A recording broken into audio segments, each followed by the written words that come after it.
Boa noite a todos. É uma grande honra estar com vocês aqui no 18º Seminário Internacional do IBCCRIM.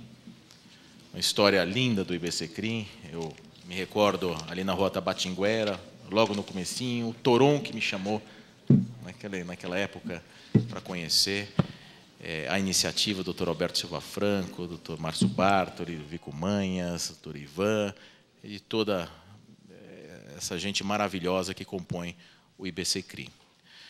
E hoje nós estamos num momento de efervescência, no momento de um Código Penal projetado, já tornado projeto no Senado, que ontem gerou um amplo debate riquíssimo aqui, e eu gostaria que hoje fosse uma continuidade dos debates de ontem, porque nós não podemos separar as coisas como se fossem estanques. Nós ouvimos o que aconteceu ontem, e eu acho fundamental nós continuarmos com esse amadurecimento sobre o projeto. É público e notória a crítica quanto ao exíguo prazo de elaboração do projeto. O senador Sarney, de qualquer forma, entabulou a elaboração deste projeto, projetou que essa elaboração fosse feita em meses. Isto, evidentemente, que põe um grande desafio sobre os ombros daqueles que aceitaram essa missão em tão curto prazo. E eu acho que boa parte das críticas talvez se deva a essa exiguidade temporal na elaboração de um projeto de tamanha repercussão. Eu já ouvi, inclusive, o desembargador Pinheiro dizendo, evidentemente, que é uma proposta para se discutir no Congresso, é um início de discussão, não é um projeto já fechado, mas um projeto a ser discutido. E aí o papel fundamental do Instituto Brasileiro de Ciências Criminais em fomentar justamente essa discussão numa audiência pública como esta. Eu gostaria de conduzir aqui os trabalhos de uma forma absolutamente livre, abrindo a palavra a todos os senhores. Nós vamos fazer primeiro uma exposição de 20 minutos, de 25 minutos. Vamos começar pelo eminente professor Luiz Flávio Gomes, que dispensa, todos conhecem o professor Luiz Flávio Gomes, a brilhante defensora pública Juliana Bellocchi, também fará a sua apresentação aqui, uma conversa, um bate-papo com os senhores em 20 minutos e 25 minutos, e depois o doutor Marivaldo Pereira também vai se manifestar como que o Ministério da Justiça está aberto para as colaborações. Eu, sem perder mais tempo, e vamos ao que interessa, passo a palavra ao eminente professor Luiz Flávio Gomes. Ok, cumprimento a todos os senhores, boa tarde a todos. É um prazer enorme estar aqui no IBCCRIM uma vez mais.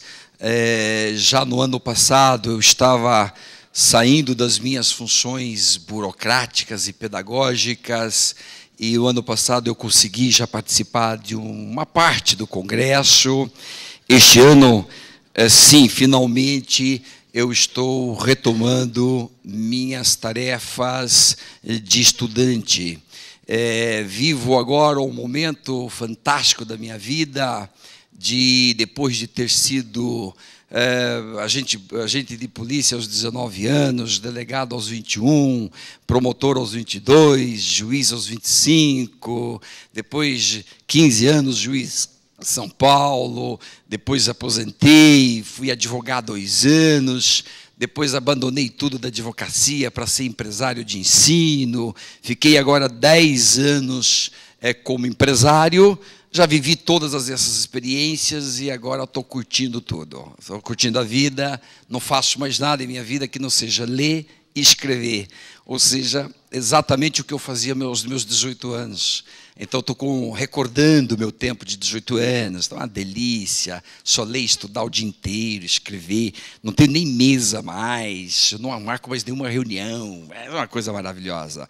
Então, voltar ao IBCCRIM, agora que eu tenho tempo, para mim é uma honra, porque eu e o Alberto, nós somos os dois os número 1 do IBCCRIM, nós que criamos o IBCCRIM, numa famosa reunião de Narbonne, nos idos de 1991, nasceu depois de 92, quando eu retornei da Espanha, do meu doutoramento, e, portanto, agora estou com pausa, com tranquilidade para estar aqui com os senhores, e fiquei honrado com o convite de estar aqui, e nesse instante, batendo um papo sobre a reforma do Código, e devo dizer para os senhores, de plano, que nos últimos tempos eu estou agora com tempo para aprender as coisas. Eu fiquei um tempo muito voltado para funções burocráticas, administração de gente, administrar um curso com 90 mil pessoas, uma loucura na minha vida, vivia 24 horas em função disso.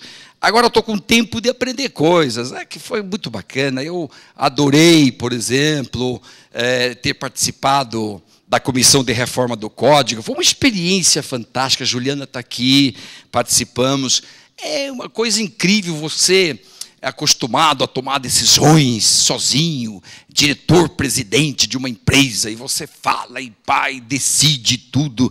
De repente você está num órgão colegiado e tudo é debatido, discutido, e vai para lá, vem para cá. Então, tua vontade já é 1/16. Então, sim, pode ser. E discutimos muita coisa. Eu aprendi muita coisa. Estou hoje com o espírito de muita curiosidade de aprender as coisas. Que fantástico que foi. Experiência, gente que eu não conhecia e que apresentou teses fantásticas ali. Outros doidos que apresentam coisas malucas. E aí você diz, essa doideira, não concordo com isso, com essas loucuras. Como a Juliana apresentou a tese da descriminalização das drogas, fantástico. Aí fizemos todo o apoio para ela, e e fomos e vencemos, por margem ali, um voto, o que deu de um voto lá, nós perdemos por um voto. Quantas teses nós perdemos por um voto? Incontáveis teses. Responsabilidade penal da pessoa jurídica, perdemos por um voto. Eu era contra, sou contra essas coisas. Progressão de regime. Ontem, meu amigo Miguel, meu amicíssimo René Dotti, nós três já participamos de tantas reuniões juntos, discutimos tanta coisa juntos.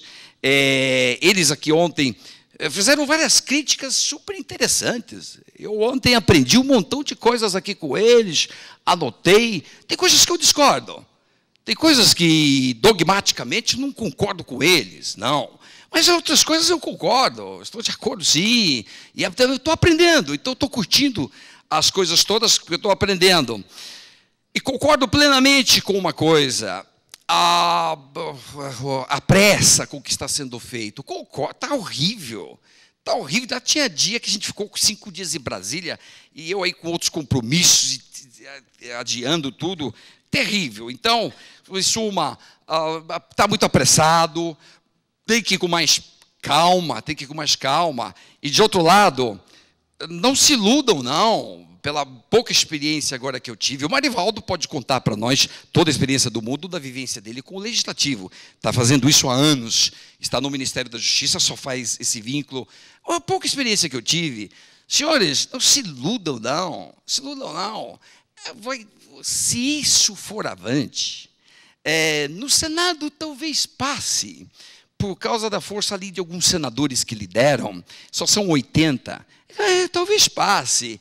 A hora que chegar na Câmara dos Deputados, um projeto que quer ampliar aborto, que tem um fundo religioso tremendamente polêmico, um projeto que quer ampliar a eutanásia, quase que despenalizando a eutanásia, que está descriminalizando a ortotanásia, que está diminuindo pena de furto, de roubo. Esse projeto, nós vamos ser massacrados dentro do Congresso Nacional. Não se iludam. Se o Código de Processo, que é um código meramente instrumental, já aprovado no Senado, ele está deitado em berço esplêndido dentro da Câmara e não move uma palha já há um ano e meio, imagine um Código Penal que envolve razões filosóficas, crenças, tudo. Imagine se isso vai sair barato. Não sai. Dou só um exemplo para vocês. Faz uns 10 dias, quase que como uma despedida minha da comissão, me convidaram para fazer uma exposição preliminar para os 10 senadores que estavam na nossa frente, para tomar contato com o que nós idealizamos, algumas coisas e tudo e tal. Legal. Fizemos nossas exposições. O código está assim, desse jeito. E aí, primeira pergunta. Senador Magno Malta, Espírito Santo. Senhores professores, por que os senhores não reduziram a idade penal? Não pode, senador. Eu que expliquei para ele. Não pode, porque isso está na Constituição, está no 228, e, portanto, aqui é uma lei ordinária. Lei ordinária não pode disciplinar nada que está na Constituição, porque seria inconstitucional, senador. Então não pode, só por emenda, e mesmo assim, eu disse, se acolherem a tese de outras correntes, que não é a minha, porque eu acho que é cláusula pétrea e, portanto, não vai mexer nisso. Não pode mexer. Eu penso que é cláusula pétrea. Ele diz, então, assim, professor, o que é essa tal de cláusula pétrea? Senador, cláusula pétrea é um sistema de proteção da Constituição, dos direitos fundamentais. Quem é que inventou essa cláusula pétrea? Não, senador, não tem uma paternidade assim, não é bem... A paternidade disso é um pouco difusa. Isso é do sistema constitucional mundial, também vem para o Brasil. Está no artigo 64 da Constituição. Se foi o legislador que inventou, nós vamos desinventar. Não pode, senador, não pode nem emenda, não pode, nem lei ordinária, não pode nem discutir esse assunto. Pode. Se aqui foi feito, aqui pode ser desfeito. Não pode, senador, não pode. Então, você vê como é que vai ser o debate do Código Penal. É mais ou menos nesse estilo. Então, não vamos nos iludir, não, gente. Eu gostei de participar da comissão, discuti bastante coisa lá com eles todos, aprendi muita coisa. Não tenho nenhuma expectativa de que isso saia antes de 3010. Não sai, gente. Não sai. Parte especial do Código, várias comissões já tentaram, Alberto já tentou antes, outras comissões de reforma do Código, Seniquiaro já tentou. Agora que chega na Câmara, pode até talvez passar no Senado, chegou na Câmara, gente, não se iluda, isso é coisa para anos, De qualquer maneira, há coisas interessantes que nós debatemos lá, que eu vi, que debateu e que eu achei legal, e que nós tínhamos que mudar o código. Por quê? Código de 40, feito num Brasil agrário, claro que em 2012 o código tem que ser modificado. Por exemplo, crimes informáticos, nem se falava disso em 1940, claro. Tem coisas para ajustar. Há um mundo de lacunas no código, tem que preencher essas lacunas em termos de criminalização. E depois, de outro lado, saiu com imprecisões. Tem coisas de mérito que a gente discutiu e nós vencemos, fomos vencidos. Tem coisas de forma, da forma. E vejam vocês a relevância da forma. Às vezes você tem até razão no que você vai falar, mas se você não toma cuidado com a tua forma, você vai se danar todinho. Você perde a razão, entendeu? Então, às vezes nós até escrevemos coisas boas ali, mas na forma está mal, você perdeu a ideia. Já jogou tudo fora. Então, isso acontece em tudo na nossa vida. Vamos aprendendo aí a viver e vendo como é que a vida é terrível. Vai te dando surpresas e tudo. Às vezes você se emociona na vida, tem emoções, tem coração envolvido, e aí o debate fica acelerado. Mas não é o que nós vamos fazer aqui hoje, não. Aqui nós vamos falar o seguinte, que em toda obra humana tem acertos e desacertos. Eu, por exemplo, discordo plenamente de responsabilidade penal da pessoa jurídica. Eu acho que não é penal. Concordo com o Dotti. Não é penal. Mas está lá. Agora, de todos os pontos levantados ontem, eu não quero repetir o que eles já falaram. É aquela coisa toda ali, não precisa isso não.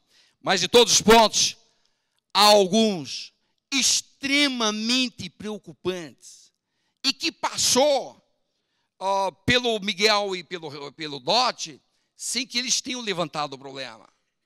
Na minha opinião, é um artigo que eu já escrevi, uma das coisas mais terríveis que vem vindo é um encarceramento massivo, violento daqui para frente.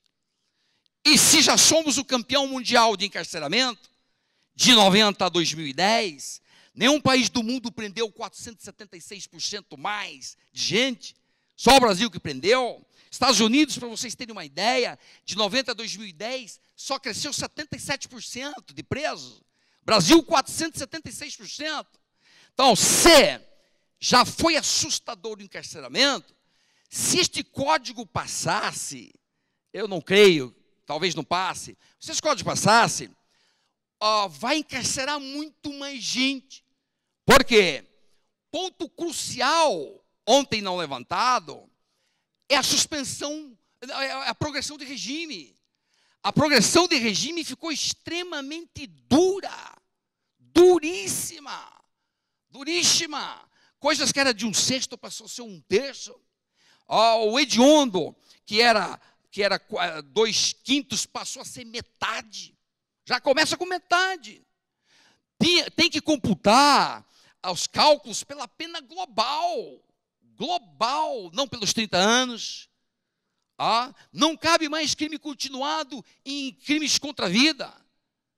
Então ressuscitaram a súmula 705. Prescrição, nós perdemos, lutamos lá como doidos, perdemos, não voltou a prescrição retroativa. Então, se este projeto passar como está, do ponto de vista prisional, vai ser uma coisa desastrosa. Vai encher mais cadeias. E nós sabemos bem quem vai para lá. Não é qualquer um que vai para lá. Você precisa ser um qualquer para estar lá. Um qualquer. Então, isso vai lotar de gente. Então, esse é o grave problema que eu vejo. Um dos graves problemas é este. Outros são formais. Mas aí tem algumas questões técnicas que eu posso até tentar fazer um balanço aqui rapidinho do que falou Miguel, do que falou Dotti. Mas antes, deixa eu contextualizar. Meus amigos, vivemos pós-modernidade.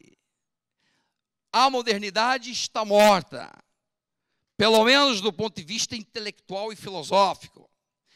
Como a modernidade morreu, morreu o iluminismo, morreu o cristianismo, morreu o marxismo, morreu o idealismo, morreu um monte de ismos, morreram. Logo, o que os pós-modernos, desde Nietzsche, foi o grande crítico do final do século XIX, depois começa o século XX com Freud destruindo tudo. Depois vem Lacan, depois vem Lyotard, depois vem Deleuze, depois vem Derrida, depois vem um monte de gente, estrangula tudo. Tudo está derrubado. Vivemos a era da pós-modernidade que tudo se desconstrói. A onda é da desconstrução. Portanto, se você tem espírito construtivo, você está fora de época. A época agora não é construir, é destruir. Destruir. É desconstruir. Na verdade, o desconstruir que, apesar das advertências de Derrida, muitos confundem desconstruir com destruir. Então não há ambiente para construções. Isso de codificar, juntar tudo no código, que é o sonho do Ferraioli. O grande sonho do Ferraioli é o código, uma reserva de código. O sonho do Ferraioli e do garantismo, portanto, o ídolo nosso que a gente defende aí com unhas e dentes. Esse sonho é quase que impossível nos dias de hoje. Quase que impossível. Você hoje codificar, sobretudo codificar o Código Penal, que por detrás de um Código Penal não existe só tutela de bens jurídicos, existe crenças, religião, filosofia, interesses eleitorais, etc. Dificílimo, dificílimo. Então estamos aqui quase que diante de uma missão impossível. Missão impossível. De qualquer maneira, que traz essa pós-modernidade. Traz uma coisa nova, que não sei se vocês estão atinando para isso. Pela primeira vez na história do direito penal de 150 anos, pela primeira vez, não nasceu uma nova escola penal depois de uma geração. Pegue toda a história do direito penal. Cada 20 anos tem uma nova doutrina penal. Nasce uma nova doutrina. Vamos pegar rapidinho aqui, rapidinho, exercitem comigo. Pega aqui, escola clássica. Então você tem o comecinho com Feuerbach, depois com Carrara, escola clássica. Em seguida, escola positivista racista italiana. 20 anos depois, escola racista positivista. 20 anos depois, von List inaugura a doutrina moderna, o causalismo em direito penal. 20 anos depois, neocantismo, Mesger, Schauer, etc. Tantos dessa época, desse período, sobretudo Mesger. 20 anos depois, nazismo, escola de Kiel. Aí vem Dan, Schaffenstein, etc., com aquelas loucuras, derrubando tudo e destruindo tudo. Passa o nazismo, vem Weltschel com o finalismo. Ele consegue segurar uns 20 anos. Passa finalismo, vem Roxin com o funcionalismo moderado. Passa mais 10 anos, vem Jacobs com o funcionalismo sistêmico lucaniano. E aí, terminou.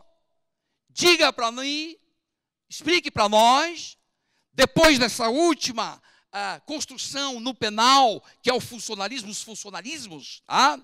O de Roxin moderado, o de Jacobs sistêmico, o de Zaffaroni, que é o funcionalismo de contenção, explique aqui o que tem de novo. Pela primeira vez na história do direito penal, não nasce uma nova construção, ou algo que nos ilumine e que nos ampare, pelo menos para um debate. Porque tudo desconstruiu. Tudo desconstruiu. Vivemos a era da desconstrução. Então, o código nosso, ou qualquer código, ou de qualquer país que você queira discutir um código, é extremamente complicado discutir código. Nós não temos hoje sequer uma doutrina segura para você estar firme ali. Já entro nesse tema. Só que uma observação: de 40 a 2010, nosso legislador aprovou 136 leis penais. 136 leis penais. É uma bagunça. Eu desafio quem é que sabe hoje todos os crimes vigentes no Brasil. Ninguém sabe. Tem a mínima ideia. Pega os crimes contra o consumidor. Está lá na 1051, está lá no Código Penal, está no Código de Defesa do Consumidor. Aí você pega um fato, você diz, onde eu vou encaixar isso aqui? Tem 5, 6 tipos penais que você pode encaixar. Então virou uma bagunça. A bagunça generalizada, essa daqui. Então, em síntese, eu sou favorável à codificação. Acho só difícil, mas acho que ficaria melhor, mais didática. Pelo menos nós saberíamos, está lá no código. Não preciso ficar como doido aí agora, procurando uma lei para tipificar esse negócio. Está lá no código. Dificílimo. Tarefa quase que impossível nos dias de hoje. Pois bem, agora, algumas observações. A tal ponto ficou confuso o direito penal, que se eu te perguntar hoje, você é causalista, finalista, funcionalista, o que você é? Você diz, eu sou um ista, sei lá o que eu sou. Porque ninguém tem definições mais. Não tem definições mais. As definições se acabaram. Se acabaram. Então você pega, por exemplo, assim, só para falar rapidamente as observações, por exemplo, do Miguel, meu mestre Miguel. Estudei tanto pelas obras do Miguel e do René, sou aluno deles, adoro eles. As críticas, assim, por exemplo, molestar cetáceo, barbaridade, tem que acabar esse troço aqui, não tem cabimento nenhum isso aqui na lei. Acabou, tira esse negócio. Tá, vai proteger cetáceos de outra maneira. Cetáceos, moluscos. Você põe esse negócio aqui na lei, olha o perigo, olha o perigo. Esses negócios vão para a lei, aí vem umas decisões doidas. Pega agora essa decisão do iminente ministro Lewandowski, que é um brilhante ministro, que nós admiramos. Foi ele e o Aires Brito os únicos que votaram contra a lei de anistia, que é uma barbaridade, uma estupidez, anistiar crimes contra a humanidade. Os dois únicos que votaram contra. Mas, de repente, nós não somos um único ato. Nós somos vários atos.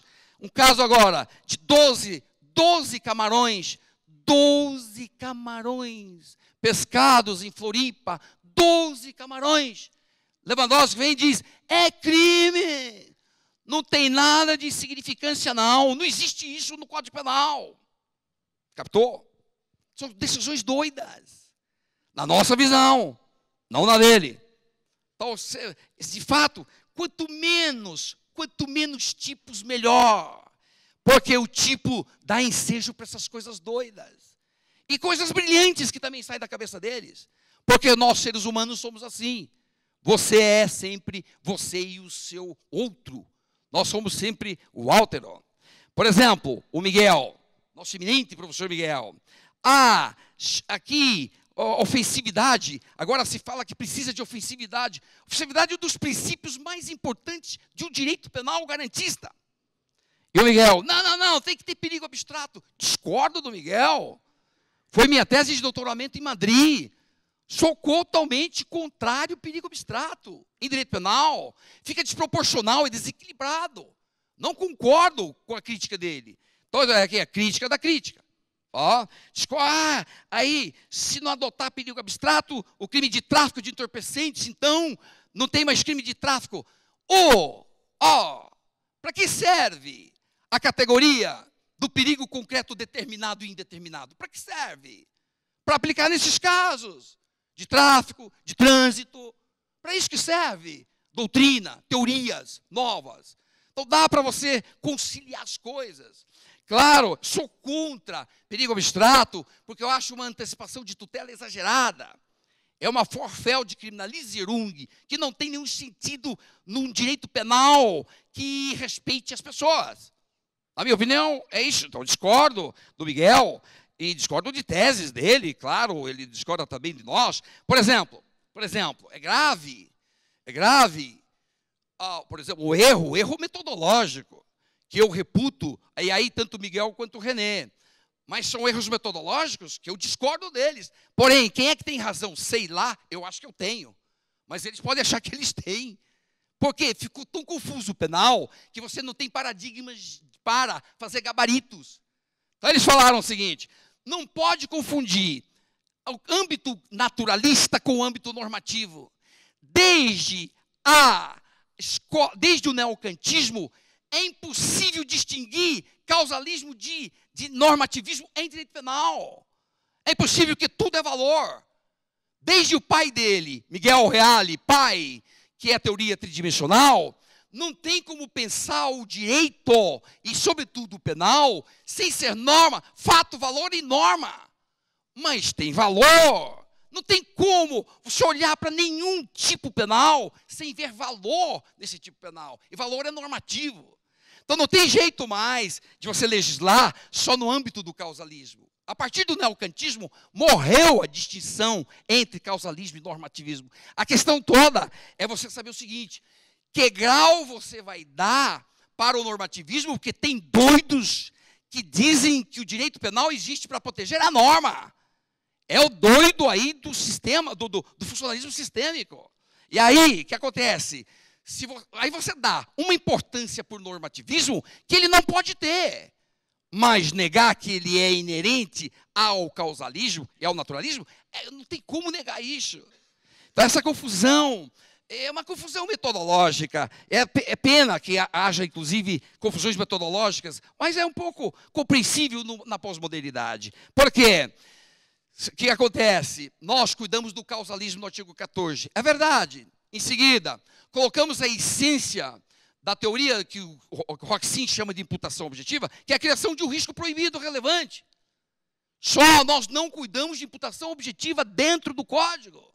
Não é verdade que cuidamos. Só a regra básica de que agora você, além de causar formalmente um fato, você tem que ter criado um risco proibido relevante. Claro, por quê? Porque isso compõe tipicidade material. Podemos mais, em 2012, estudar a tipicidade só como algo formal. Tipo, não é um fato adequado à lei. É mais do que isso. Depois que está adequado à lei, tem todo um campo hoje material para você analisar, que é indispensável que você analise, e ainda que você exclua a Roxin do negócio. Se o problema é o Roxin, exclua, fique com Frisch. Frisch critica a Roxin e diz: professor Roxin, não é verdade que a criação de risco proibido seja tema de imputação. Não é, professor. Isso é tema de valoração no âmbito da tipicidade, que é a valoração material. O tipo tem que ser material. Então, são construções novas. Eu estou trazendo, nós estamos estudando isso tudo, e etc. Só isso que está ali no artigo 14. Então, dá para discordar do Miguel. Veja, por exemplo, o nosso eminente e emérito professor e amigo. Eu, mais do que professor, que eu considero o Dotti, amigo. Dotti, nós somos amigos de muitas jornadas, nós dois juntos. Mas quer ver? Olha como tudo ficou confuso no penal. Olha como ficou confuso. Dotti criticou duramente o nosso conceito de dolo. De fato, houve uma impropriedade técnica. Dolo é o quê? Querer o que você faz. É querer os requisitos objetivos do tipo. Isso é dolo. Querer os requisitos objetivos. Aí ficou escrito, querer realizar o tipo penal. Então, faltou os requisitos objetivos do tipo. Faltou. É uma imprecisão técnica, tá bem? Em lugar disso, por exemplo, que propõe o René, deixa a redação atual, qual? Querer o resultado. Nós, quando realizamos com dolo um fato, nós não estamos querendo o resultado. Antes de tudo, queremos realizar a conduta descrita no tipo que gera, eventualmente, o resultado. Então, nem o conceito dele tampouco é ultrapassado. Aqui é uma imprecisão técnica, o dele está ultrapassado. Então, para ver as discordâncias que a gente pode... Nós poderíamos, então, apresentar aqui 500 mil discordâncias do ponto de vista teórico, porque agora estamos discutindo teoria do delito, e teoria do delito hoje, como virou uma terra de ninguém, tudo que você fala dá uma aparência de que vale, porque é terra de ninguém, gente. Acabou, não tem uma escola penal hoje no mundo, depois de Roxin e Jacobs. Não nasceu mais nada. Não nasceu mais nada. Por exemplo, aqui a crítica do professor, aí do Miguel também, a exclusão do fato criminoso. Quando a gente diz fica excluído o fato criminoso, aí nós incluímos exercício regular de direito, estrito cumprimento de dever legal, legítima defesa, estado de necessidade, princípio da insignificância. E aí qual o problema? Olha o problema. Se eu coloco ali no título, fica excluída a ilicitude, como ambos sustentaram, eu teria que encarar todas essas 5 causas como excludentes de ilicitude. Não são. Exercício regular de direito, estrito cumprimento de dever legal, seja pela teoria da tipicidade conglobante de Zaffaroni, seja pela teoria da imputação objetiva de Roxin, seja pela teoria da valoração do fato de Fritz, qualquer uma, exercício regular, estrito cumprimento, hoje excludentes de tipicidade, não são mais de ilicitude. Para que sobrou o que para ilicitude? Estado de necessidade, legítima defesa, porque é um conflito de bens jurídicos. Aí você só pesa qual que tem que preponderar naquela situação concreta. Então eles não captaram que naquela lista tem excludentes de tipicidade e excludentes de ilicitude. Por isso você tem que falar fato criminoso, não posso falar só ilicitude. Por exemplo, a insignificância. Claro que insignificância exclui tipicidade. Por quem é que nem o primeiro analista de direito não erra isso numa prova? Claro que exclui tipicidade. Aí nós colocamos lá, também está ali, aí a crítica. Como que insignificância pode excluir a ilicitude? Não é. É fato criminoso. Fato criminoso é um fato típico, ilícito ou, para alguns, típico, ilícito e culpável. Então, todas as excludentes ali, nós alinhamos. São questões de nomenclatura nova. Também temos que compreender isso. A teoria do delito está uma bagunça e também são questões novas. Mas, de qualquer maneira, só fiz essas colocações. Não é nem para contestar o Miguel e o Dotti. Eu não vou contestar nada, contestar meus mestres, os livros que eu estudei por eles. Eu aprendi direito penal com eles, com o Alberto, etc. Eu aprendi, é a minha geração, nós aprendemos com eles. Eles são a geração anterior a nós. Então nós aprendemos com eles. Não quero contestar nada, quero dizer que eu discordo. Aí vocês, façam o gabarito, certo ou errado. Vote aqui ou vote lá. Captou? Então são modos de ver o mesmo problema ser visto de várias maneiras. De outras maneiras. Mesma questão, dá para ver então de outras maneiras. Então, em síntese, não vou aqui perder tempo, sabe por quê? O que eu quero falar para vocês de outra coisa. O que eu quero falar, não vou ficar aqui agora disputando umas redações, muitas das quais eu votei contra, sou contra a progressão de registro. de regime que está lá, sou contra a responsabilidade penal da pessoa jurídica, sou contra a prescrição, há um monte de coisa que está lá que eu não concordo. Eu quero falar, então, de outras coisas, que é a seguinte. Nós não temos, sobretudo aqui, num ambiente como esse, seleto, do Brasil todo fantástico que está aqui presente, nós não temos que, minha postura, não temos que ficar com brigas fratricidas. Nós não temos que brigar entre irmãos. Aqui não é nada. Temos que ajustar, fazer prorrogações, tem que prorrogar mesmo, discutir. Se um dia sair esse código, tudo bem.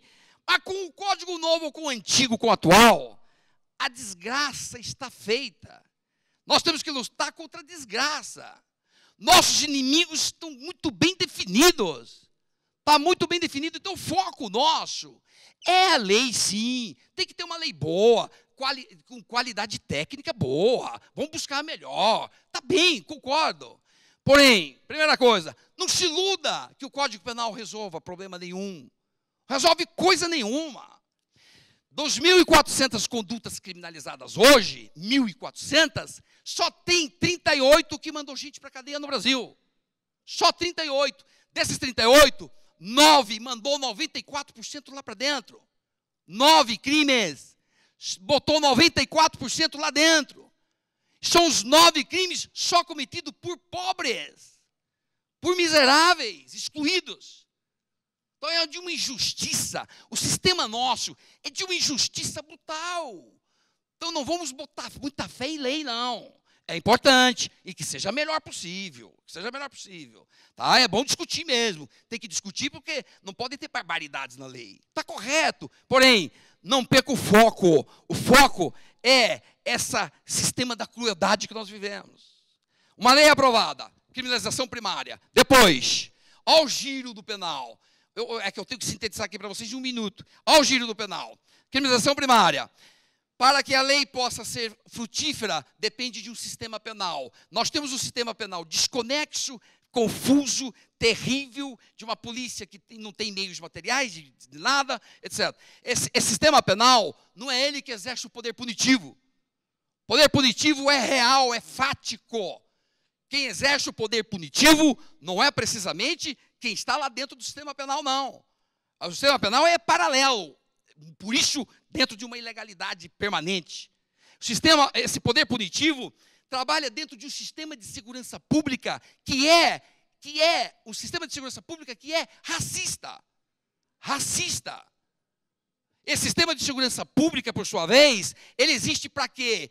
Ele existe em função de um controle social. Um controle social que é extremamente injusto. Por quê? Porque o controle social está subordinado a uma ordem social aberrante. A ordem social vigente no Brasil é aberrante. E por que é aberrante? Porque a ordem social está subordinada a uma ordem econômica. E essa ordem econômica é escravagista. Não dá chance para as pessoas. Então, essa ordem econômica, sendo absurda como ela é, escravagista, no entanto, ela não existe sozinha. A maior invisibilidade que nós temos no nosso país, no mundo, é a invisibilidade de quem efetivamente manda em nós, que eles nunca aparecem. É a ordem econômica financeira que manda. E eles mandam através de um governo, através do poder. E este governo, fundado numa mídia populista, num populismo midiático que governa o governo. Quem governa o governo hoje é a mídia. Simon, uma monografia fantástica nesse sentido. Pois esse governo, fundado numa mídia populista e fundado num saber criminológico positivista e racista do século XIX, esse governo cria política criminal. E essa política criminal seletiva, absurda, como comprovaram as teorias do labeling approach, essa política criminal é que gera a ação do juiz, a sentença do juiz. Então o sistema é assim que funciona. O sistema é injusto, aberrantemente injusto, absurdo sistema que nós vivemos. É aí que nós temos que bater. Esse é nosso inimigo. Inimigo é este, verdadeiro inimigo. Se com um código bonitinho, melhor. Mas para fechar, não é só isso que o contexto de aplicação de uma lei é terrível. Outra coisa, o sistema de crueldade que nós vivemos. É cruel. Vivemos uma sociedade cruel. Cruel. Quem já conhece meu delitômetro, cadê meu delitômetro? Por favor, mostre meu delitômetro. Meu delitômetro está ali com 1.200.000, quase 1.200.000 mortes, assassinatos no Brasil. Está aqui meu delitômetro. Está aqui meu delitômetro. Dentro do meu portal, está ali, ó, Instituto Avante Brasil. Está ali. Olha aqui, gente, homicídios, do lado esquerdo, homicídios dolosos. Lado direito é morte no trânsito. A cada 9 minutos, assassinam uma pessoa no nosso país. Cada 9 minutos, está lá, ó. Você está com o final 204. Daqui 9 minutos eu mostro para vocês. Já morreu mais um. Eu estou falando há 20 minutos, já morreram 3. Já morreram 3 assassinados. No trânsito, a cada 12 minutos, um morto. Pô, isso é uma crueldade. E quem morre? Só pobre. Quem mata? Só pobre. E quem mata? Polícia mata pobre. Pobre mata polícia, que polícia também é pobre. Quando todos os pobres se matam, os de cima estão se lixando. Que se dane. Essas mortes todas. Captou? É isso que nós temos que entender. Um sistema injusto e brutalmente cruel. Então aí nós temos que bater forte. E para fechar, esse sistema injusto e cruel, gente, para fechar, eu fecho assim para vocês. Não é um sistema injusto e cruel. E como diz o mestre Zaffaroni nosso, e está muito bem nesse livro dele, nesse livro lançado segunda-feira. Está muito bem nesse livro. Não é que tem lá um arquiteto do universo trabalhando tudo isso. Não. Isso é do sistema todo. É o sistema que funciona desse jeito, cruelmente. Cruelmente. Esse sistema cruel conta hoje com a participação da mídia. Eu falo jornalismo, não falo jornalista. Porque os jornalistas são fungíveis. Se não é o Antônio, é o João que vai escrever a mesma merda. Porque é dirigido para escrever aquela merda. Não pode escrever coisa diferente. Jornalista não pode contestar o sistema financeiro econômico. E aí, critica-se tanto o modernismo, a modernidade, porque, e sobretudo Weber fez uma crítica dura à modernidade, porque a modernidade criou o capitalismo. Weber diz. Tá, e o pós-modernidade criou o neoliberalismo, que continua tudo terrível para todo mundo. Pois são eles que governam. É esse que é o inimigo, e a mídia hoje, a mídia é inimiga. É populista penal. O populismo penal midiático é terrível. Terrível. Os senhores têm que prestar atenção no que leem nesses jornais doidos, nessas revistas doidas. Ou no que publicam aí nesses jornais, para prestar atenção se não está indo nessa linha. E terrível que, às vezes bem intencionado, mas até ministros entram nessa onda. Ministros do Supremo entram nessa onda. Pega esse artigo aqui, midiático, terrivelmente populista, do Luiz Fux. Olha só, vê se pode um ministro do Supremo, Luiz Fux, vê se pode escrever sobre o juiz sem rosto. Essa lei recente. Ele diz que aí o juiz sem rosto. Não é. Mentira, não é. Juiz sem rosto que nasceu na Colômbia e no Peru e que a Corte Interamericana em 2001 julgou tudo inválido. Vale nada de juiz sem rosto. E a lei brasileira não introduziu o juiz sem rosto. Ele escreveu, não, juiz sem rosto. E ele encerra desse jeito. Olha, vê se pode. O Brasil, que já permitiu tantas marchas e movimentos, deve iniciar uma campanha pela vida digna da sociedade e, sobretudo, por aqueles que almejam erradicar esses marginais todos para o bem de todos, ainda que para alcançarem esse destino de erradicar todo mundo, os miseráveis, tenha que ter juiz sem rosto no nosso país. Loucura. Você vai dizer que o Fux é louco? Brilhantíssima cabeça. Tem decisões maravilhosas. Já elogiei tanto o Fux em outros votos dele. Mas nesse artigo eu escrevi outro artigo. Pena que o Globo não quis publicar meu artigo. Que eu disse, eu vou publicar um artigo contra o ministro. Não pode só ficar uma voz. Você tem que dar a voz alternativa para nós. Globo não quis publicar meu artigo. Aí publiquei no meu portal. E protestando. Porque aí não tem censura contra mim mesmo. Tá? Então eles não publicam essas coisas. Que eu me posicionei de modo radical e mostrei as decisões da Corte Interamericana que julgaram tudo isso um absurdo em 2009, 1999, 2000 e 2001. São 3 decisões contra juiz sem rosto. E acabou tudo. Desde o ano 2000 não tem mais isso. Colômbia já mandou embora, Peru já mandou embora e ele quer restabelecer isso no Brasil. Isso aqui é midiático. Puramente midiático. Sem pé nem cabeça. Então discordo disso aqui, mas elogio o Fux por outros votos em outros lugares. A tal ponto a mídia hoje nos pressiona, que outro dia, 2 pesquisadores do Rio publicaram um artigo, são do Rio, mas publicaram um artigo sobre São Paulo, que o Bolsa Família, pelos estudos que eles fizeram, evitaram muitos crimes. Foram massacrados, dizendo que é absurdo, como é que Bolsa Família evita crime? Não tem nada a ver, miséria com crime, eles falaram. E a pesquisa estava muito bem fundamentada, metodologicamente muito boa, só de um primitivismo incrível, mas para fechar, só isso aqui, olha, isso aqui eu não posso deixar de mostrar para vocês. Veja de domingo, veja a que ponto chegou o populismo penal midiático nesse país. Eu não falo contra jornalista X, nem cito o nome, porque eles são fungíveis. Portanto, eu vou falar contra o jornalismo. É alguém que está por detrás que manda escrever essa barbaridade. Do que se trata? Livres para o tráfico. A história é a seguinte: os meninos, tidos como traficantes, é discutível, em muitos casos, pelo ECA, não podem, pela lei, não podem ser internados, salvo se houver reincidência, violação grave, etc. e tal. Pelo 122 do ECA, que faz o STJ agora há poucos dias. O STJ publicou a súmula 492, dizendo, de acordo com a lei, não pode, pela primeira vez, o traficante ir ser internado. Está na lei. E aqui, senhores, essa matéria da Veja trucida o STJ. Trucida o STJ, que cumpriu a lei. Cumprir a lei no Brasil em favor de garantias e liberdades virou notícia de jornal. Está cumprindo a lei. Porque a prática é descumprir.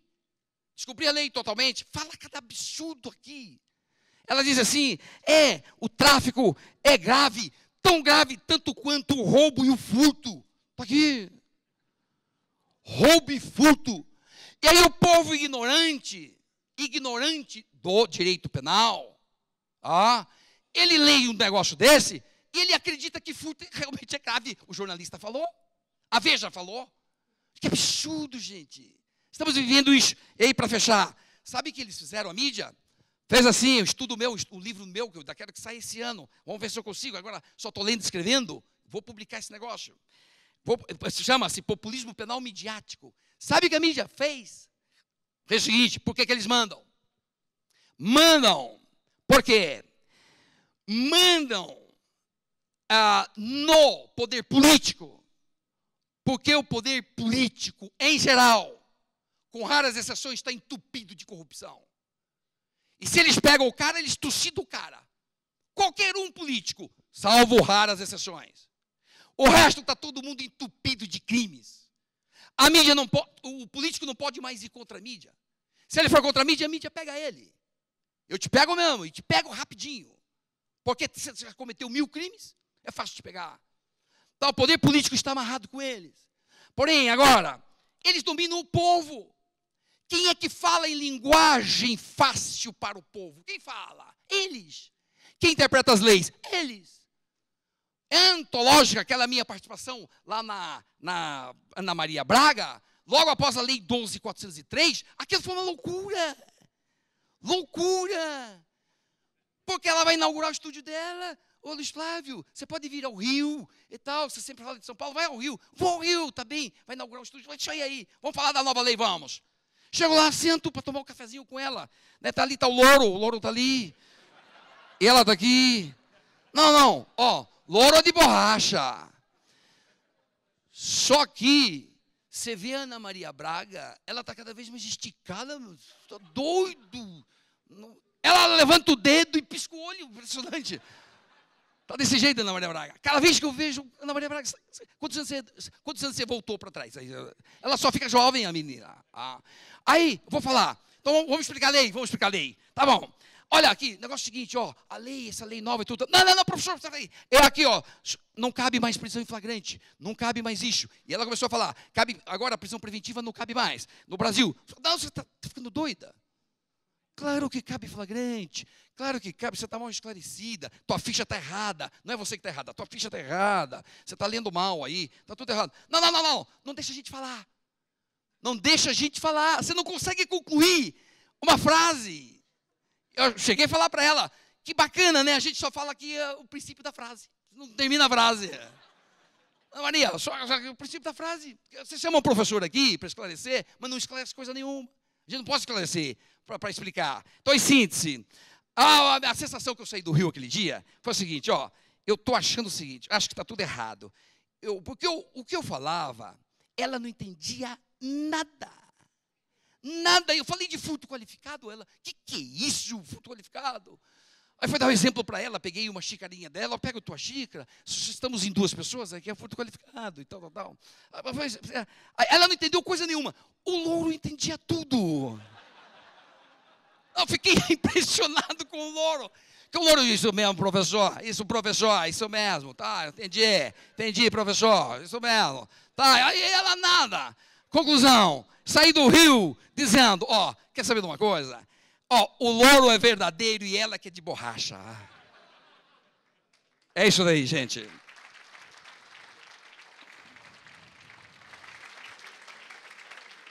Obrigado.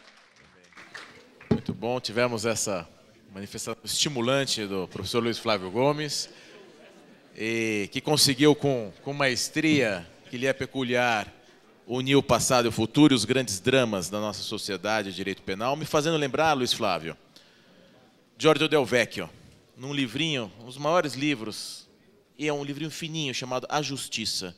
O meu ídolo é Giorgio Del Vecchio. E ele diz lá, 1947, somente quando nós nos conscientizarmos que o direito penal não é solução, é que nós voltaremos às devidas atenções às outras grandes injustiças que são a verdadeira que geram a criminalidade. Então, 1947, Giorgio Del Vecchio escrevendo sobre a justiça e as outras justiças. Isso me marcou e nós vemos como está presente o discurso do Giorgio Del Vecchio desde 47 até 2012. E a questão da mídia é fundamental, como bem exposto pelo professor Luiz Flávio Gomes. Eu tive uma vez também na Ana Maria Braga, e era no caso de reconstituição dos Nardoni, e inclusive foi a convite ligaram para o IBCCRIM, assessoria de imprensa, quem vai, e deu o manto, vai lá, eu fui lá na Ana Maria Braga. Aí eu fui falar para a Ana Maria Braga que eles tinham direito a se recusar a fazer a reconstituição.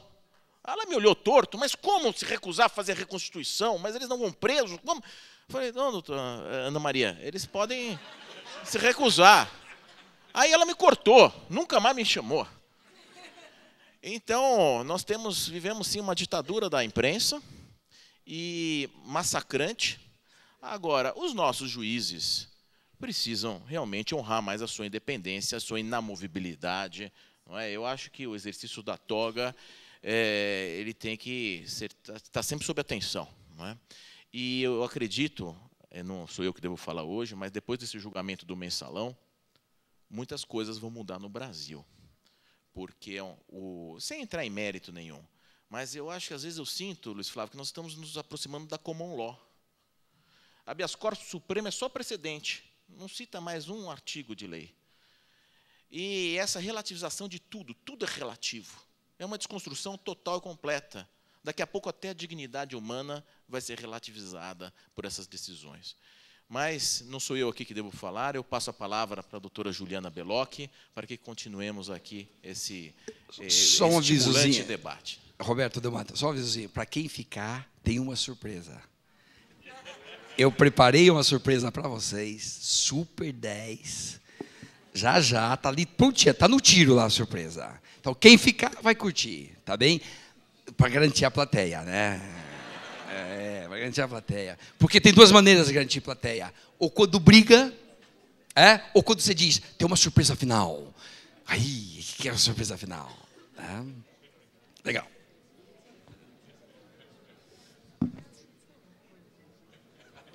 Eu fiquei 7 meses com ele, imagina o que é isso. Bem, boa noite a todas e a todos. Eu quero agradecer ao Instituto Brasileiro de Ciências Criminais, com saudade de todos, na pessoa aqui do meu grande professor, pessoa que eu admiro muito e que tive a felicidade de ter uma convivência num período da minha vida que eu sempre vou guardar com muito carinho no coração, o Alberto. Estava com saudade do Instituto e de todos. Infelizmente, a vida e a defensoria com os nossos milhares de processos é muito difícil. E parabenizar por esse mais um seminário internacional dessa qualidade, com esse sucesso todo. Agradecer aqui o nosso presidente de debates, o presidente de sofá, não de mesa, Roberto, e Luiz Flávio, que tornou menos chato esses encontros todos aí em Brasília, nesses meses. E Marivaldo Pereira, que muito tem contribuído no cenário político nacional e sempre com uma sensibilidade muito grande em relação a todas as causas típicas aí da Defensoria Pública também, como sempre tem sido nos últimos anos. Aliás, o Ministério da Justiça fez um trabalho fundamental para o fortalecimento da Defensoria no país nos últimos anos. Eu quero, antes de mais nada, e vou fazer uma participação breve para a gente poder abrir os debates o quanto antes, explicar um pouco de como eu enxergo o contexto político dessa comissão e como eu enxerguei a minha participação dentro dessa comissão. É a primeira vez nesse país que, num projeto dessa envergadura, num desafio dessa envergadura, se deu alguma voz, por mais que minoritária, à Defensoria Pública. E eu sempre enxerguei a minha participação nessa comissão como um compromisso que eu tinha com a Defensoria Pública e com o público da Defensoria Pública.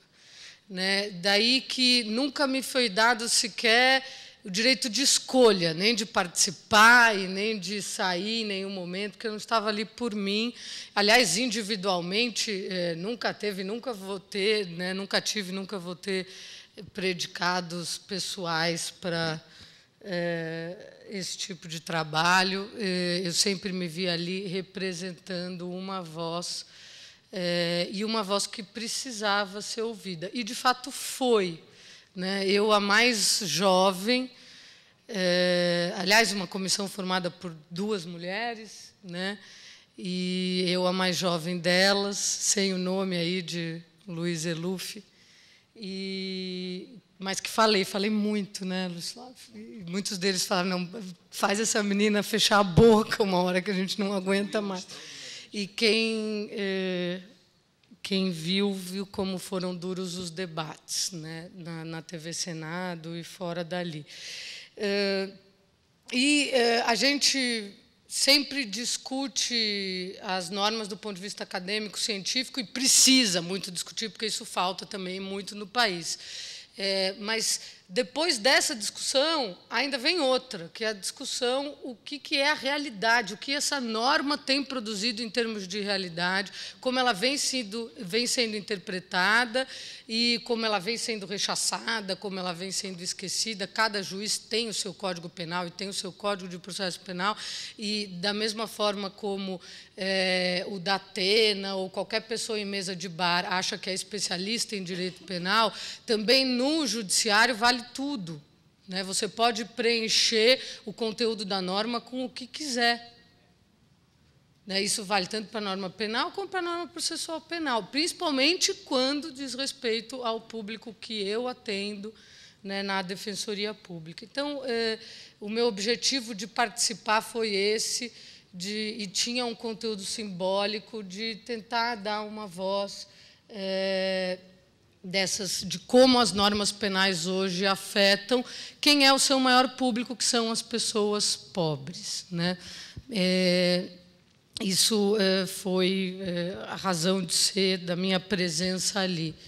Como uma comissão que não foi composta pelo Executivo, pelo Ministério da Justiça, como aconteceu no país anteriormente, em outros momentos, mas uma comissão composta pelo Legislativo, com critério político também, sim, de composição, né, pelas lideranças ali político-partidárias, ela teve uma dinâmica, toda uma característica distinta das outras, né, que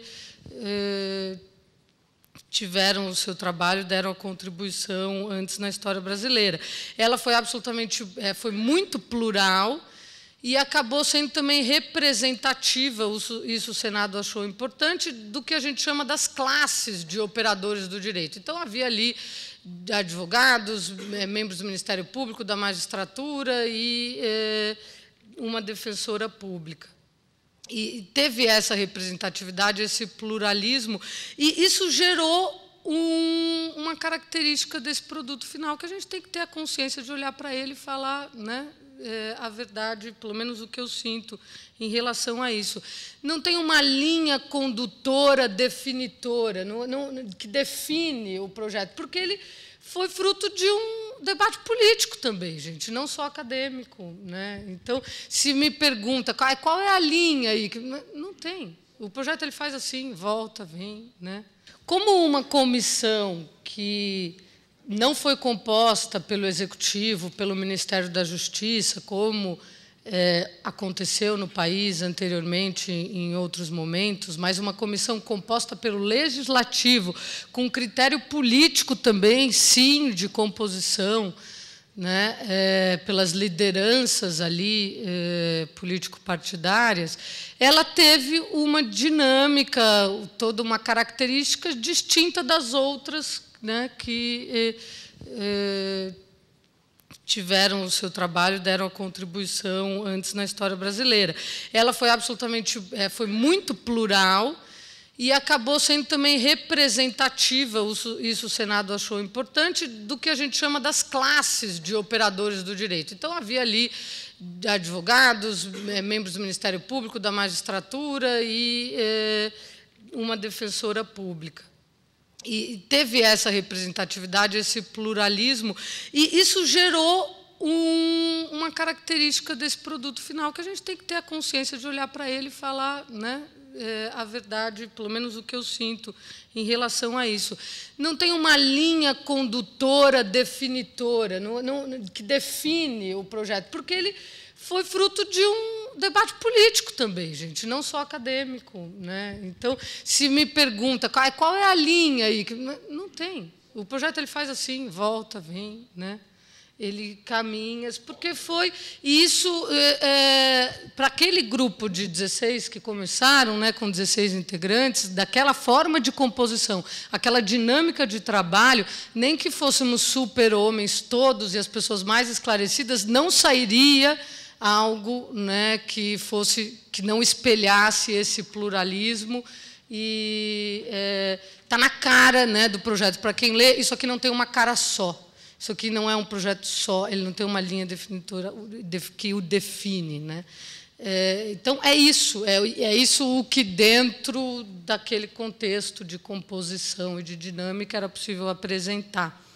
Muitas das votações, por 1, 2 votos, iam para um caminho ou para o outro.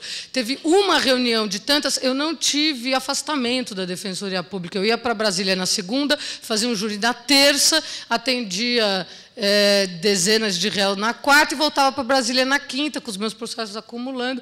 E teve uma vez que eu não consegui ir, porque daí era um júri de réu preso, não tinha condição de adiar, eu não fui. Eu nunca me arrependi tanto das 30 reuniões, o meu não fui, foi quando passou, né, que não pode regime aberto para crime praticado com violência ou grave ameaça. Se eu tivesse lá, talvez a votação seria diferente, daí eu fiquei o resto da comissão inteira me esgoelando, toda reunião eu trazia esse tema de volta e não foi permitido votar de novo. Então, é assim, uma comissão que também trabalhou dentro desse contexto político, que vai ter uma dinâmica política, e a gente sabe o que é. É democrático também, né, gente? Não dá para negar. E eu digo uma coisa, vai sair, se sair do Congresso, muito pior do que entrou, né? Não tenho dúvida disso. Então, eu acho também que às vezes me perguntam por que participou, porque eu, como sempre política que fui, né, ficar de fora nessa oportunidade que também deram à Defensoria Pública, para mim era inaceitável. E o processo político está aí, ele está posto, e na área penal ele está cada vez mais perigoso, mais pernicioso. Ao mesmo tempo que nós tínhamos essa comissão no Senado, uma comissão na Câmara também funcionou, de deputados, para reformar toda a parte especial. A gente está esquecendo dela, eu acho que ela tem até mais chance de sucesso no trâmite legislativo do que esse projeto aqui. E aquele projeto, com todo respeito a todo mundo que participou, eu acho que é pior do que o nosso na parte especial. Ele só aumenta a pena e não descriminaliza nada.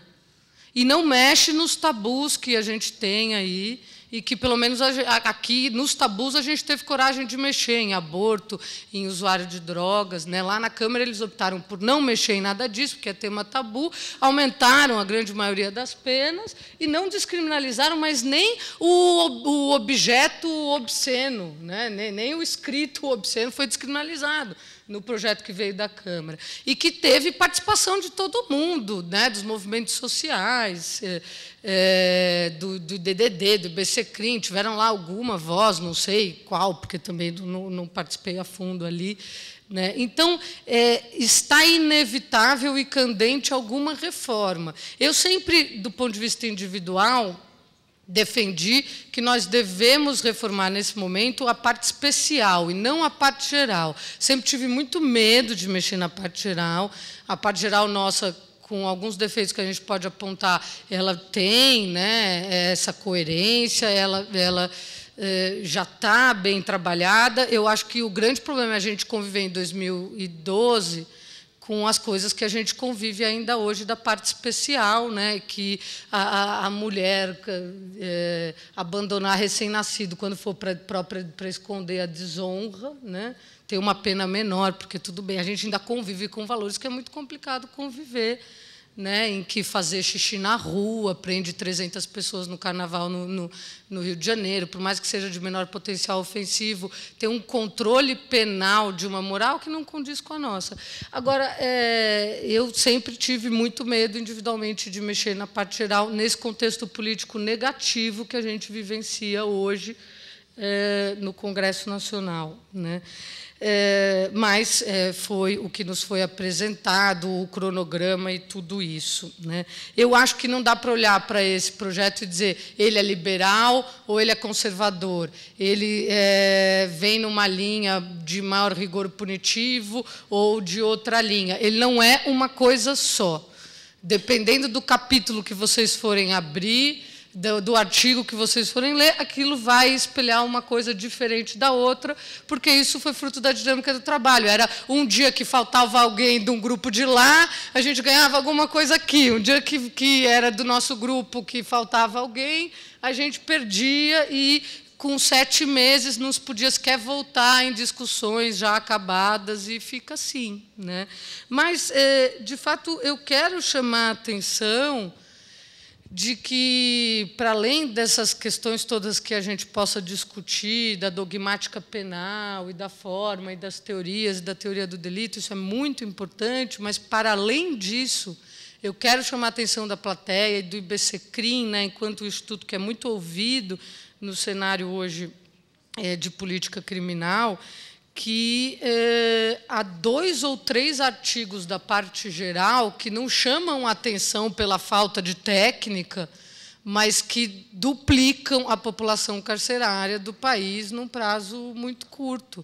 E eu, Marivaldo, quando estava lá, falava para o ministro Dipp, essa proposta de que crime praticado com violência ou grave ameaça não pode regime aberto, né? A gente está falando desde a resistência passando pela eutanásia, lesão corporal leve. Então, a gente criou uma figura alternativa ao estupro, intermediária, que é o molestamento sexual. Né? Ele tem violência, não adianta ele ter uma pena menor do que o estupro, não pode regime aberto. Né? O roubo simples não pode regime aberto, o homicídio privilegiado tentado não pode regime aberto, o aborto não pode regime aberto. Né? Então, eu falava lá para o ministro Dipp, vamos consultar o Conselho Nacional de Política Criminal e Penitenciária, vamos consultar o Ministério da Justiça para saber quantas pessoas estão cumprindo o regime aberto que praticaram hoje esses crimes e que a gente está colocando para dentro. Ah, não, o prazo é exíguo. Né? Porque a lei penal é a única que não precisa de orçamento. Você quer dar aumento para servidor, precisa ter orçamento. Você quer criar cargo de professor no país, precisa ter orçamento. Você quer criar um novo posto de saúde, precisa ter orçamento. A lei penal não precisa de previsão orçamentária prévia. Né? Daí você faz o que quiser, depois você vê qual é o problema que isso gera. Então, eu tentei levar essas preocupações, né? Mas, de fato, é uma pressão muito grande. Eu acho que o Congresso até hoje recebe e multiplica e jogou também para cima de alguns membros da comissão e isso acaba tendo esse reflexo aqui. Então, o que eu tenho dito em todo lugar que eu vou, existem coisas boas no projeto, existem, e eu aprendi também a ter um respeito e admiração por todos que participaram dessa comissão, que tiveram um empenho cívico nesse momento. Foi difícil também para todos, independentemente da posição ideológica que ocupavam ali, né? Merecem o meu respeito por esse empenho que foi muito difícil e de colocar a cara ali também, né? Para bater. E até o Luiz Carlos me falava... antes de vir para cá, eu falei, escuta, vai desarmado. Né? Eu que me confrontei com... Acho que não teve uma coisa que a gente concordou. Teve até um dia que ele falou, bem, você está discordando de mim desde a hora que você falou oi para mim aqui, né, nessa reunião. Eu falei, mas é do jogo, não é pessoal, é parcial mesmo, né, a nossa divergência de ponto de vista. Mas, mesmo com aqueles com quem eu discordei, fizeram uma entrega pessoal muito grande nesses meses. E a gente vai ser criticado, né, o resto da vida e depois da morte também, sem dúvida alguma. Mas, e principalmente se for aprovado, às vezes eu até rezo para não ser aprovado, porque daí esquecem. Né? Mas todas as coisas, o que eu tenho dito, tem muitas coisas positivas, que eu me orgulho de ter participado, principalmente na parte especial. Né? Mas também na parte geral tem relativização de reincidência, que a gente tem, né, algumas coisas ali, possibilidade de reduzir a pena abaixo do mínimo, principalmente em função da confissão. Tem muitas coisas positivas ao longo desse projeto de lei. O problema é que, sinceramente, daí, por mais que eu tenha participado desse projeto e respeite todos que dele participaram, eu também não posso abrir mão da minha convicção pessoal e da minha história de vida, né, do que eu tento construir até aqui e que vou continuar lutando. Tem 2 ou 3 ou 4 artigos que, para mim, eu já preferia que ele não fosse aprovado, porque eu não consigo conviver, né, sem dizer que eu sou contra, com uma realidade de ser responsável por um projeto que vai duplicar a massa carcerária no país. Né? Então, eu tenho o direito de vir aqui e dizer eu sou contra, né? Por mais que o meu nome esteja posto aí como uma das pessoas que dele participou. Né? Mas também, né, gente, a gente convive num país hoje e que você não vê muitas bandeiras e vozes achando que é um absurdo o furto qualificado ter uma pena de 2 a 8 anos. O sujeito que faz a escalada por o muro, furta a enxada, pegar uma pena de 2 a 8 anos. E se ele tiver 1 ano antes furtado a enxada do outro vizinho, ele vai começar a cumprir no regime fechado mesmo. E a gente não vê também, né, as vozes nem acadêmicas e nem de movimentos na área penal achando que isso é o maior absurdo que existe hoje. A gente pune o furto da mesma forma como a gente pune a corrupção dentro do poder público. Então, também é o momento que essa reforma penal traga pelo menos isso, da gente levantar também da cadeira para fazer todas as críticas que esse projeto e outros merecem e sempre merecerão, mas também para entender que é preciso mudar. Que não querer mudar na realidade que a gente vive hoje é tomada de posição, e é uma tomada de posição muito dura, com os princípios, os ideais que a gente busca defender, né, dentro aqui de espaços como esse, que é o espaço do IBCCRIM. Então, foi para dizer dessa necessidade de mudança que eu fiz questão de participar e me orgulho de ter participado, porque, de fato, a gente deixa uma marca, por mais que não seja aprovado, Luiz Flávio, de que alguns temas são absurdos da forma como estão. Outro dia teve o namoral do Pedro Bial, a Janaína Pascoal e o Moinhos, desembargador do Rio de Janeiro, que foi promotor de justiça há muito tempo na vida. Eles divergiam em tudo, foi feito um debate lá. E, quando foi para falar do furto, em que a gente traz a possibilidade para o reincidente, não reincidente, independente se é qualificado, se não é qualificado, repara o dano, extingue a punibilidade, acabou, e ação penal com representação, condicionada à representação, tiveram que chamar um juiz conhecido de todos nós aí, né, que gosta de sair em filme, da bagatela, né, tiveram que chamar um juiz para fazer o contraponto, porque o Moinhos, que era o contraponto da Janaína e que foi o meu contraponto ali no projeto em maior parte das questões, eu votava normalmente contra o que ele defendia e vice-versa, concordava e falava, eu não vou falar, né? Nessa questão do furto, na questão do aborto, a gente conseguiu unanimidade, né? Então, eu acho que tem esse viés positivo de que, pelo menos, vamos tentar influenciar. A gente sabe que esses projetos grandes, eles viram elefantes brancos, mas a gente pinça deles projetos específicos sobre alguns temas.